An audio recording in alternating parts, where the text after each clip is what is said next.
পৃথিবীর কোনো মানুষ যদি আপনাকে ঠগায় কখনো আঘাত নেবেন না, কারণ মানুষ বড় নেমু খারাপ, মানুষ বড় গাদ্দার। মনে রাখবেন, সব মানুষ পৃথিবীর একত্রিত হয়ে যদি আপনার ক্ষতি করতে চায়, কেউ আপনার ক্ষতি করতে পারবে না যদি আল্লাহ না চায়। মানুষ মানুষকে ঠগাইতে পারে, সন্তান বাবাকে ঠগাইতে পারে, বাবা সন্তানকে ঠগাইতে পারে, স্বামী তার স্ত্রীকে ঠগাইতে পারে। আল্লাহ কখনো তার বান্দাকে ঠগান না, কখনো না। আল্লাহ কখনো তার বান্দাকে ঠগান না। বরং ডাকার মতো যদি ডাকেন, আল্লাহকে বলার মতো যদি বলেন, সে আল্লাহ সুবহানাহু ওয়া তাআলা আপনার ডাকে সাড়া দেবেন।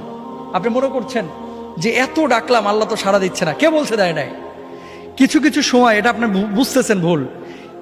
একটা সময় ধরেন, আপনি যখন আপনার বয়স 7 বছর 8 বছর ছিল, 5টা টাকা পাইলে মনে করতেন লাইফের এটাই সবচেয়ে সুখের মুহূর্ত, কারণ 5 টাকা দিয়ে এখন একটা আইসক্রিম কিনে খাবো।